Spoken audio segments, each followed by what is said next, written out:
Hello सबैजनालाई welcome छ आजको हाम्रो नयाँ भिडियोमा।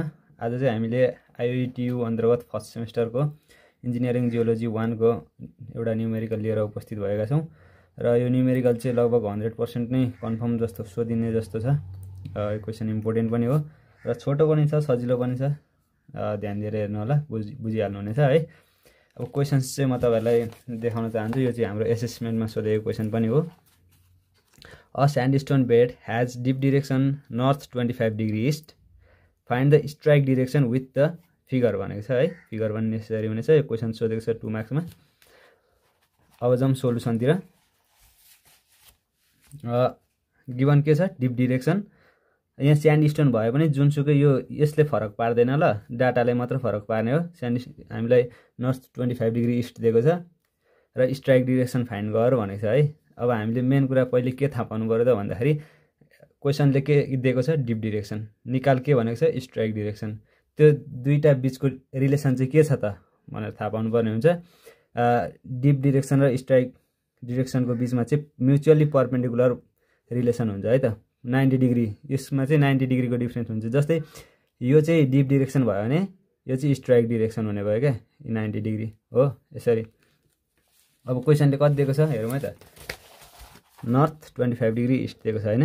North 25 degree east. यसलाई म सुरुमा बनाउँछु ल। North, south, east, west. North 25 degree east भनेपछि कता हुने भयो त? यतापट्टि हुने भयो नि है। नर्थदेखि मेजर गर्ने ल। 25 डिग्री अब इस्टतिर भइहाल्यो। यो चाहिँ कुन दिएको छ अरे? Dip direction. फाइन्ड गर्नुपर्ने स्ट्राइक डिरेक्सन।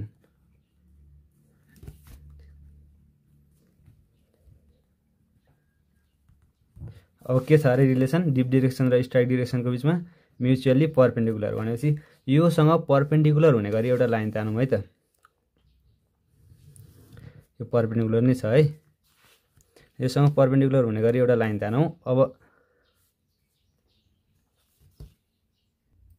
यति भएपछि हेरौँ है त। यहाँ 90 डिग्रीको रिलेसन हामीले देख्न सक्छौँ हो। अब स्ट्राइक डिरेक्सन चाहिँ कति हुने भयो त भन्दाखेरि टोटल यो 90 भयो हैन। 90 माइनस 25 गर्नु पर्यो। 90 माइनस 25 गर्दा कति भयो त? 65 डिग्री भयो हो। यो कति भयो? यति मात्र, यहाँदेखि यहाँसम्म मात्र। यति 90 माइनस यति 25 गर्दाखेरि यो 65 डिग्री भयो। भनेपछि अब स्ट्राइक चाहिँ हाम्रो कति आयो त? नर्थ, यहाँ नर्थदेखि वेस्टतिर गयो नि हो। 65 डिग्री वेस्ट भनेपछि यो 45 जस्तो देखिएको छ अहिले तान्दाखेरि, तर 65 होला, अलिक यता हुनसक्छ होइन। यो मिलाएर बुझ्नु होला। तर यतिको गरेपछि इक्जाममा 2 मा 2 आउँछ तपाईँको।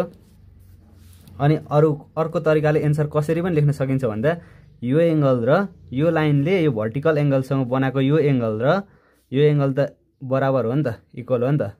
त्यो भएर यहाँ 65 डिग्री लेखेर साउथ 65 डिग्री इस्ट पनि लेख्न सकिन्छ है त।